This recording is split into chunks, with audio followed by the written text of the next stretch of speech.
അല്ല, യഥാർത്ഥത്തിൽ ഈ ഉറങ്ങിക്കിടന്ന ആളെ വിളിച്ചിട്ട് സദ്യ കൊടുക്കാന്ന് പറഞ്ഞ് എണിപ്പിച്ചിട്ട് നേരെ മുഖത്തേക്ക് കാർക്കിച്ച് തുപ്പുന്ന ഒരു രീതിയാണ് ഇന്ന് ഗതാഗത വകുപ്പ് മന്ത്രി സ്വീകരിച്ചത്. നിങ്ങൾക്കറിയാം, കേരളത്തിലെ സ്ത്രീകൾ ഞങ്ങൾക്ക് ഇതാ KSRTCയിൽ സൗജന്യ യാത്ര വേണം എന്ന് ഒരു സർക്കാരിന് മുൻപിൽ ഒരു ആവശ്യം വച്ചിരുന്നില്ല.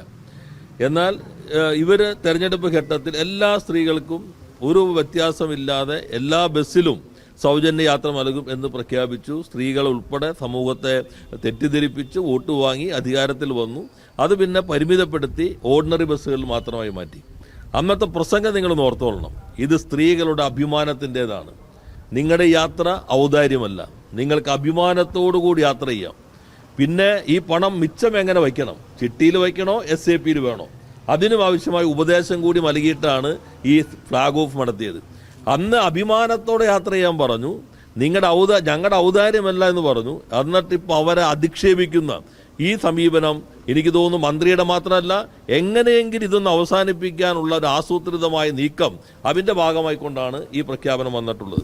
അപ്പോൾ സ്ത്രീകളെ ഇതുപോലെ അധിക്ഷേപിച്ച ഒരു മന്ത്രി ആ രൂപത്തിൽ തുടരേണ്ടതുണ്ടോ എന്ന കാര്യം ഉൾപ്പെടെ ചർച്ച ചെയ്യേണ്ടതുണ്ട്.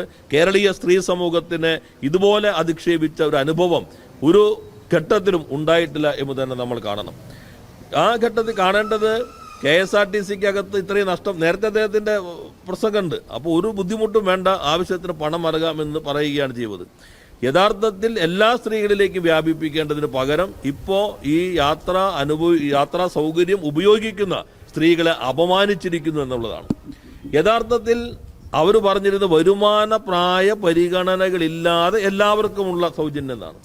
ആ സൗജന്യം നൽകുമ്പോൾ തന്നെ മഞ്ഞ പിങ്ക് കാർഡിൽപ്പെട്ട സ്ത്രീകൾക്ക് ലഭിച്ചുകൊണ്ടിരുന്ന 1000 രൂപയുടെ പെൻഷൻ പൂർണ്ണമായിട്ടും നിർത്തലാക്കിക്കൊണ്ടാണ് ഈ പദ്ധതി ആരംഭിച്ചത്. ഇപ്പോൾ അതുമില്ല ഇതുമില്ല, ചീത്തയും കേൾക്കണം എന്ന അവസ്ഥയിലേക്ക് കേരളത്തിലെ സ്ത്രീകൾ മാറിയിരിക്കുന്നു. രണ്ടാമത്തെ ഭാഗം വളരെ പ്രാധാന്യമുള്ളതാണ്. എന്തിനാണ് ഈ സർക്കാർ ആശുപത്രിയിലേക്ക് വരുന്നത്? ഞങ്ങൾക്ക് ഫണ്ട് തന്നിട്ടുള്ള ആളുകൾ വേറെ ഉണ്ടല്ലോ. അവരാണല്ലോ ഇപ്പോൾ കേരളത്തിലെ സ്വകാര്യ ആശുപത്രികളെ നിയന്ത്രിക്കുന്നത്. അങ്ങനെയുള്ള മ്യൂച്വൽ ഫണ്ടുകൾക്ക് വേണ്ടി, അല്ലെങ്കിൽ വലിയ തോതിലുള്ള മ്യൂച്വൽ ഫണ്ടല്ല, ഈ രൂപത്തിൽ നിക്ഷേപം നടത്തിയിട്ടുള്ള വലിയ സംവിധാനങ്ങളുണ്ട്. അവരുടെ താല്പര്യങ്ങൾക്ക് വേണ്ടിയാണ് പൊതു ആരോഗ്യ സംവിധാനത്തെ തകർക്കാനുള്ള ശ്രമം. ഇത് ഒറ്റപ്പെട്ട അഭിപ്രായമല്ല. ആരോഗ്യവകുപ്പ് മന്ത്രി എന്ത് പറഞ്ഞു?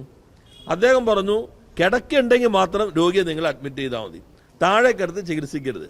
നമുക്ക് ആദ്യം തോന്നി താഴെ കിടത്തി ചികിത്സിക്കരുത് എന്ന് പറയുമ്പോൾ ഈ താഴെ കിടക്കുന്നവരോടുള്ളൊരു സ്നേഹം അദ്ദേഹത്തിന് വല്ലാതെ ഉള്ളത് കൊണ്ടാണ് അങ്ങനെയുള്ള ഒരു പ്രതികരണം എന്ന് പെട്ടെന്ന് തോന്നിയെന്ന് വരാം. അതിൻ്റെ അർത്ഥം എന്താ? ബെഡില്ലെങ്കിൽ നിങ്ങൾ അഡ്മിറ്റ് ചെയ്യേണ്ടതില്ല.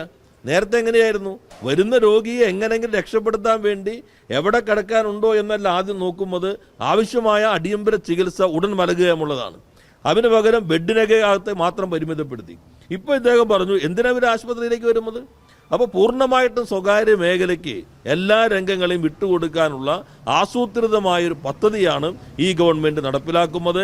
അഭിമാനം എന്ന് പറഞ്ഞു കൊണ്ടുവന്ന സ്ത്രീകളെ അധിക്ഷേപിച്ച ഈ സംവിധാനത്തിനെതിരെ ശക്തമായ താക്കീത് നൽകേണ്ടതുണ്ട്.